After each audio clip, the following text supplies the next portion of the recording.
and get the fundamentals down and the scheme and not being so pressed as you are in spring ball because you're 15 days and you're 15 days, but you're working 3 different install days the whole time, so you don't get a whole lot of time to spend on any of that stuff.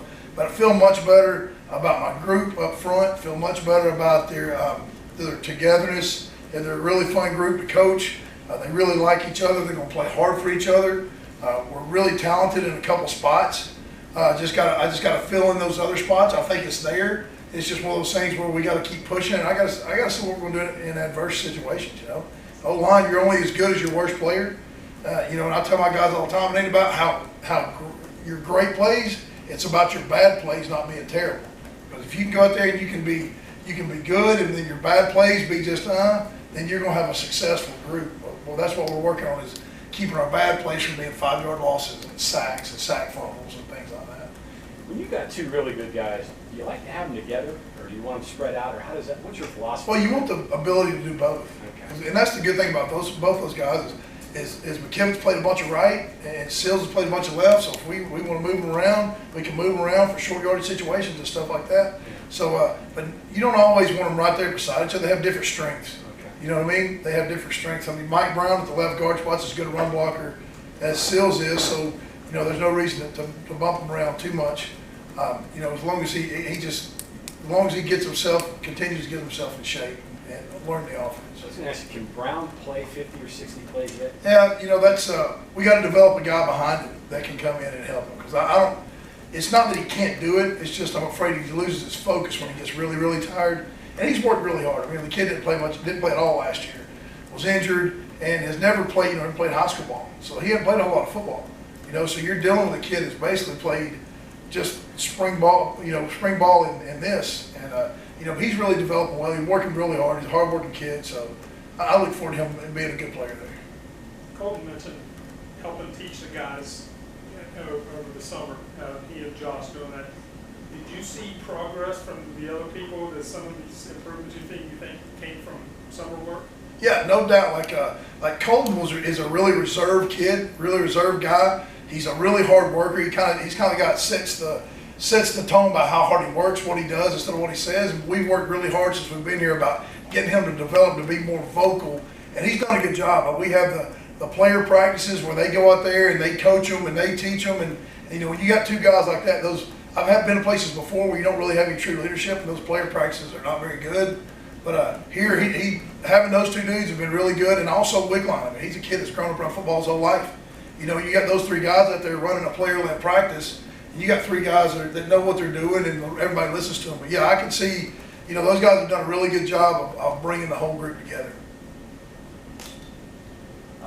The development behind Brown, how's that going? And sort of piggybacking on that, Hughes, it looks like he's mixing in with the 2s. Yeah, Gamitter, to be a kid, he's one of the most explosive, strongest guys in the program, in the weight room. But he's always been a D-line. He played a little bit of O-line in high school, but it wasn't real. It wasn't like the true, dedicated O-line, because he's had to play both ways and all that stuff. So this is really his first. He's just now going into practice number 17 of ever being an O-line, and he's really come along. He's had a really good summer. Like I said, his strength and his ability is no doubt. It's just learning to play, O-line with your feet wide, and instead of putting your feet together and just running like a D-lineman is a bit of a struggle.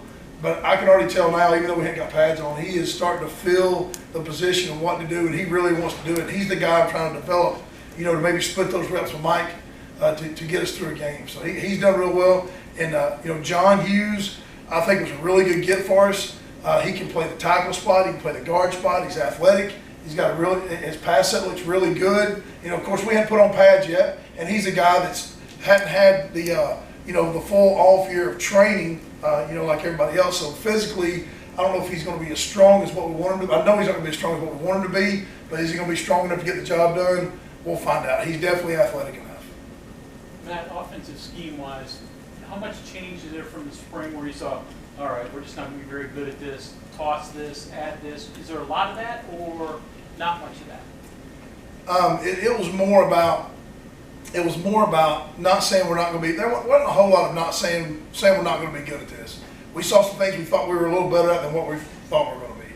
some run schemes. We're like, hey, because it's all about our backs on the offense. And what are they good at? What are these dudes? Because we got some really good dudes in that room. What are they most comfortable with? They're like outside runs. Are they more of inside run? Are they, what do they like to do? So we're going to develop the offensive line a lot around what those guys are really good at. But yeah, there was some more of like, hey, let's concentrate a little bit more on this than maybe what we've done in the past. So there was some of that, but we really didn't just trash anything. We may have come up with a couple schemes that we're going to try this fall to say, hey, do these fit us? Whether we want to use them or not. But normally we'll go into a game with no more than 5 run schemes. So we really narrow things down when it comes to game planning. Yesterday, Neil said coming out of spring, receiver was a spot that was particularly thin depth-wise. You guys have added some players. Where are you at with that group? I really feel good about the energy we brought in.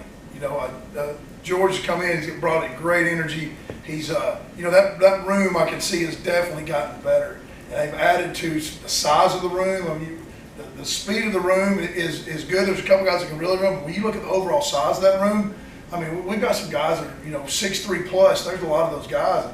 And, you got to be able to go up and win the 50-50 balls for those guys. So I feel like that room's much better. And, of course, just understanding the signals and the formations and the alignments. There's a lot more to it than just like getting a huddle, calling a play.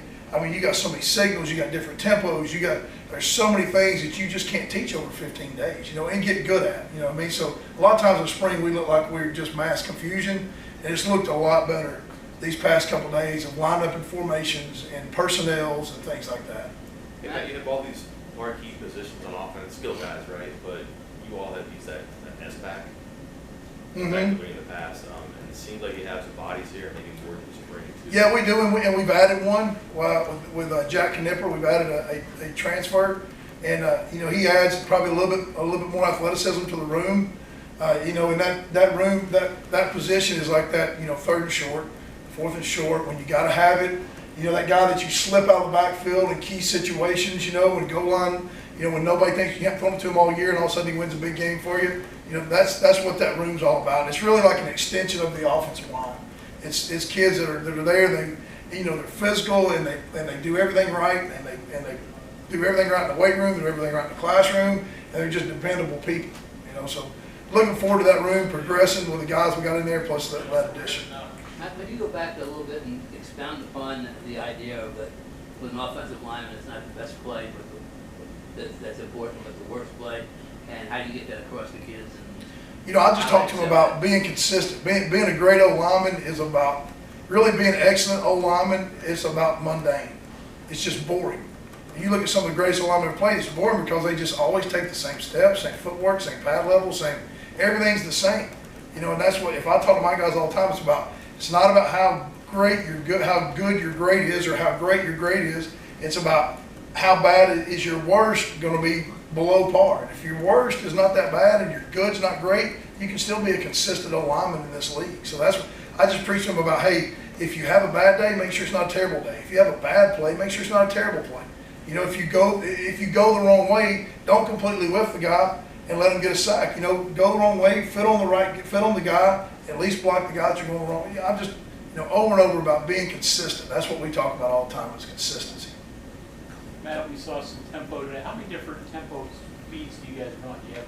Well, basically, sometimes and it's really hard in this league. A lot of people do a really good job with tempo, and it's so hard to see on film because their video department does such a great job of cutting the play till right before the play's run, so you can't really tell.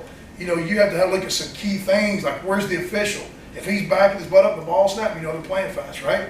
So we've got some stuff where we want to always give the illusion that we're playing fast, and that sometimes we play fast, sometimes we get lined up fast, and we don't play fast. So that's really what we try to do, where it used to be just as fast as you could go all the time. It's hard to do that with the formations and motions that we're doing now. We're still trying to give the illusion, like, hey, we could snap it fast on you. And most defensive coaches, if you got the ability to snap it fast, they're going to get lined up fast. I know it's still guys in shorts, but Sean Ryan looks like a playmaker. How much are you crossing your fingers you'll be able to You're right. I saw the same thing you did, but until we hear the news, I'm just going, hope and wish. Anybody change their bodies? I know they talked about Bryce Wheaton being a guy. Is there anybody else that's caught your eye? You know, Bryson Mays has done a really good job for the spring. I think his bench went up like 40 pounds or something like that. He was always a really athletic kid. He just didn't have the pure strength up top. But I think it's going to be interesting to see what he does when we come out with pads on. I think Colton McKivitz has really changed his body. He's a lot thicker than he was. He's a lot stronger. I mean, the best decision he made was, right after Coach Brown got the job, he decided he was going to stay here. That's the best decision he's made. But he had a really good off season. Seals had a really good off season. He's trimmed down a little bit. I mean, you probably tell I'm looking at it, but he's upped his cardiovascular. Wickline's he's put on some weight and he's held it. He's always been a thin guy, but he's over 300 and he's holding it strong and had a really good off season. So I'm looking forward to those guys to see what they do when the pads are on. You may not have a bunch of guys, but you've got 2 possible NFL guys. I do. And so there's a good thing to build around, right? Yes, I promise you, I've coached with a lot worse. I've coached against with a lot worse guys. But yeah, I feel we just got to develop some depth. We got to have some young kids. We got 2 true freshmen that have a lot of talent. With Yates and Moore, both those kids are showing. Yates just got here, but he's a really good-looking dude and he's athletic. And he's really far behind just because it took him a while to get his eligibility worked out. But both of those guys are young guys that are going to be really good players. I was talking to somebody that knows football that said usually a good offensive line, you have to have somebody that you don't know about develop. Do you buy that? Somebody's got to emerge and have a good offensive line? Yeah, we need Mike Brown to be that guy. Okay. We need Wickline to be that guy, and we need Chase to be that guy.